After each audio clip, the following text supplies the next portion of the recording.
আজকে সকালবেলাতে উঠেই নিম পাতাগুলোকে ধুয়েছিলাম। কালকে কয়েকটা নিম পাতা আনা হয়েছিল। আমরা যেন নিম পাতা খাই, নিম পাতা বেগুন দিয়ে আলু দিয়ে খাই, আমাদের খুব ভালো লাগে। তো কিছুদিন ধরে শেষ হয়ে গেছিল নিম পাতাটা, তো নিম পাতা মানে খাওয়াই হচ্ছিল না। কালকে একটু বেরিয়েছিলাম, নিম পাতার গাছ দেখতে পেয়েছি, তো কয়েকটা অল্প কটা আনা হয়েছে, তো সেটাকেই ধুয়ে এখন রোদে দিলাম। সকালে রোদ আসছে, রোদে একটু দিলাম, মানে বেশ কচি কচি পাতাগুলো আছে। এবারে অনেক সময় কচি পাওয়া যায় না, এই সময়টাই কচি পাতা হয়, তো বেশ হাতের কাছে ছিল বলে পাড়া গেছে। সবসময় পাড়াও যায় না, মানে উঁচুতে থাকলে তো হাত পাওয়াও যায় না। আর সকালবেলা উঠে একটু মাথায় তেল দিচ্ছি, 2-4 দিন ধরে মাথাতে কোনো তেল দেওয়া হয়নি। আর আমাদের কারি পাতা অয়েল যেটা, সেটা শেষ হয়ে গেছে, কিছুদিন ধরে শেষ হয়েছে। কালকে কারি পাতাও কিনে আনা হয়েছে। আর এমনি তো কোকোনাট অয়েল তো বাড়িতে থাকেই, ওই দিয়ে বানাতে হবে, সেই জন্য নিয়ে এসেছি কালকে। আর সকালে তেল না দেওয়া হলে আর দেওয়াই হয় না, কারণ স্নান করতে ঢুকে সঙ্গে সঙ্গে তেল দিই না, কিছুক্ষণ আগেই তেলটাকে দিয়ে রাখি। এর আগেও তোমাদেরকে দেখিয়েছি।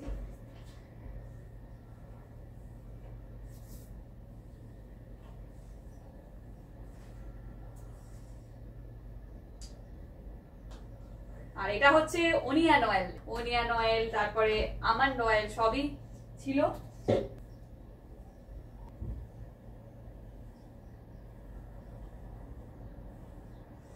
আর রান্নাঘরের কাজ টুকটাক মানে সব ধুয়ে টুয়ে চলে এসেছি। সকালবেলাতে উঠেই শাক বের করেছি, মাছ বের করেছি, তো সেগুলো শাক ধোয়া হয়ে গেছে, মাছটা ধোয়া হয়নি।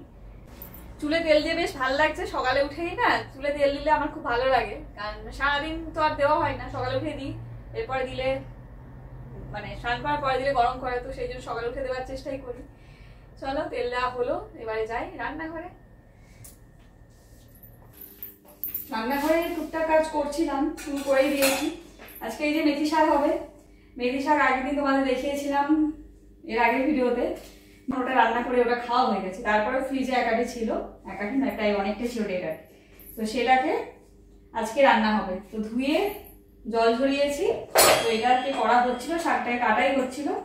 কাটতে কাটতে চলে গেছিলাম ওই সাইডে, নিম পাতাগুলো জলে ভেজানো ছিল, নিম পাতাগুলোকে ধুয়ে রোদে দিতে গেছিলাম। সকালবেলা রোদে না দিলে হয়ও না, মানে রোদটা পায় না, তো সেই জন্য সকালে রোদে দিতে গেছিলাম। তার সাথে মেয়ের ওই স্কুলের নতুন বই, ওইগুলোকে মলার দেওয়া চলছিল, সেই জন্য কাটতে কাটতে একবার যাচ্ছি এদিকে, একবার আসছি, দেরিও হয়ে যাচ্ছে। আর অনেকটা শাক, এই শাক বাঁচতেও সময় লেগেছে, ধুতেও ঠিক আছে 3 বার ধুয়েছি জল পাল্টে পাল্টে। আর কাটতে হয় তারপরে ছোট ছোট মানে শাক, এগুলো ঠিক করে মানে চপারে কাটা যায় না, তো এতে বেশ হ্যান্ড ব্লেন্ডারে ভালো করে কাটা যায়, তো সেই জন্য এতেই আমরা কাটি এই শাকটাকে।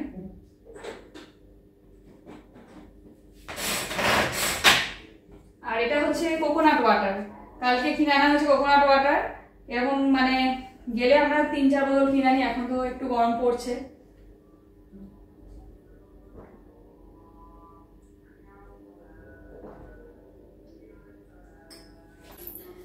মাছটাকে ধুয়ে আগে বসিয়ে দিই, কারণ দেরি হয়ে যাচ্ছে রান্না করতে। কালকে মানে সন্ধ্যাবেলা বেরিয়েছিলাম টুকটাক একটু ফল দুধ এসব আনতে, তো কালকে আনা হয়েছে পার্শে মাছ। পার্শে মাছ যেখানে পাওয়া যায়, পার্শে, পাবদা, ভেটকি, চিতল সব পাওয়া যায়। এটাকে এখানে বলে বিয়া মাছ। তো কালকে এটা মানে ফ্রেশ পাওয়া গেছিল, তো সেই জন্য নিয়ে আসা হয়েছে, একদিনের মতোই আনা হয়েছে দেখো। আর ওরা কেটে পরিষ্কার করে দিয়েছে, মানে মাথাটাকে কেটে বাদ দিয়ে দিয়েছে, আর আঁশগুলো পরিষ্কার করে দিয়েছে, অল্প অল্প লেগে আসে, তো ধুতে গেলেই চলে যাবে। সেইটাই রান্না হবে আমাদের।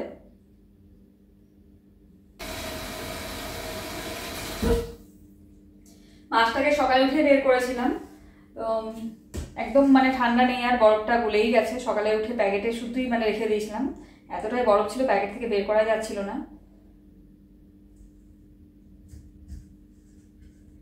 একটু একটু আঁশ লেগে আছে, সেই আঁশগুলোকে একটুখানি পরিষ্কার করে নিতে হবে, কারণ ওরা পরিষ্কার করে দিয়েছে, তাও দেখছি আঁশ লেগে আছে। কিন্তু এখানে ওরকমই হয়, আঁশ লেগে থাকে, তাও আঁশ পরিষ্কার করতে হয়।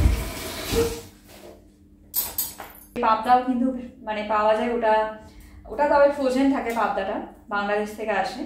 আর ভেটকিও আমরা পেয়েছি, ভেটকি মাছটা এখানে ফ্রেশ পাওয়া যায়। ভেটকি মাছ এখানে শি ব্যাস মাছ, এটা যেটা এখানে বলে শি ব্যাস, ওটা আমাদের ওখানে ভেটকি মাছ, তো ওটা বেশ ভালোই পাওয়া যায়। আর তাছাড়া তো আছেই রুই কাতলা, যা বলবে সবই পাওয়া যায়। আর এখানকার সামুদ্রিক মাছগুলোই মেন ফ্রেশ থাকে।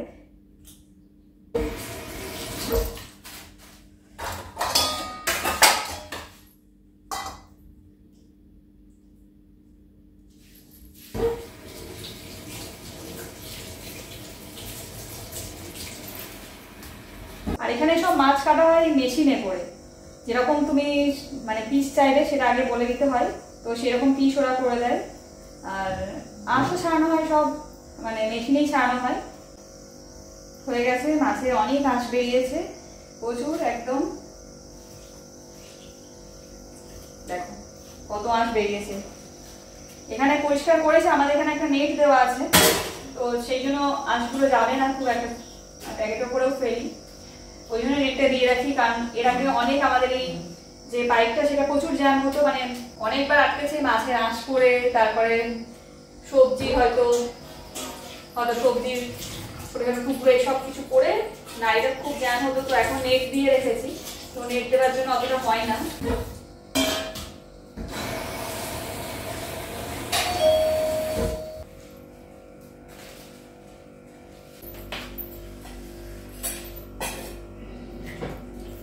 মাছটাকে ভাজতে দেবো, মাছের জন্য তেল বসিয়ে দিয়েছি।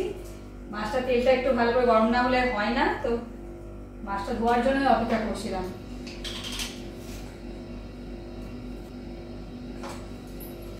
আজকে বানানো হবে মাছের ঝাল, সর্ষে দিয়ে যে মাছের ঝাল হয় আমাদের, পার্শে মাছের ঝাল যেন খুব ভালো লাগে খেতে, তো টমেটো দিয়ে ঝাল বানানো হবে। তো সেই জন্য মাছটাকে হালকা করে একটু ফ্রাই করে নেবো, তারপরে ঝালটা বানাবো। আর এখন এই যে শাক হবে, এইসব রান্না এখনো হয়নি, এগুলো মানে শাকটা কাটতে হবে, ওই জন্যই দেরি হচ্ছে। মাছটাকে নুন হলুদ শুধু মাখিয়ে নিয়েছি, তো তেলটা গরম করতে দিয়েছি ভালো করে। তেলটা গরম না হলে দেওয়াও যাবে না। সর্ষে আমার বাটা আছে ফ্রিজে। মাছটাকে আগে মানে একটুখানি পরিষ্কার করতে সময় লাগলো, ভাবলাম আঁশ হয়তো ছিল না, কিন্তু বেশ ভালোই আঁশ ছিল।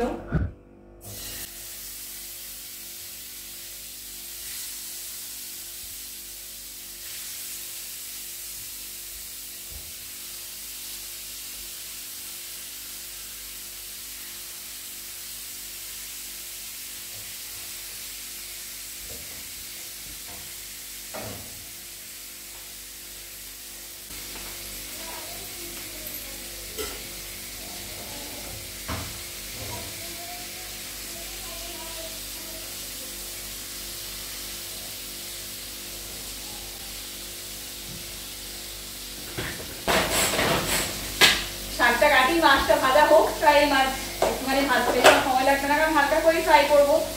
তো ঝালটা বানাবো শুধু, আর এটা কাটতে একটু সময় লাগবে। তো এরপরে ভিডিও হলে অনেকটা বড় হয়ে যাবে, রান্না করবো, রান্না করতে একটু সময় লাগবে, কারণ শাকটা এখনো কাটা হয়নি। এখন অনেকটা শাক আছে, কাটি, মাছ হবে, তারপরে শাক হবে, তো এইসব করি। আর একটু তারপরে এইসব কাজ করে নিয়ে আজকে স্নান করবো, কারণ আজকে স্নান করতে গেলে এখন রান্না করতে দেরি হয়ে যাবে। আজকে সেই জন্য রান্না করেই স্নান করবো। তো আজকে ভিডিও এইটুকুই, পরদিন আমার আসছি নতুন ভিডিও নিয়ে। সবাই ভালো থেকো, সুস্থ থেকো।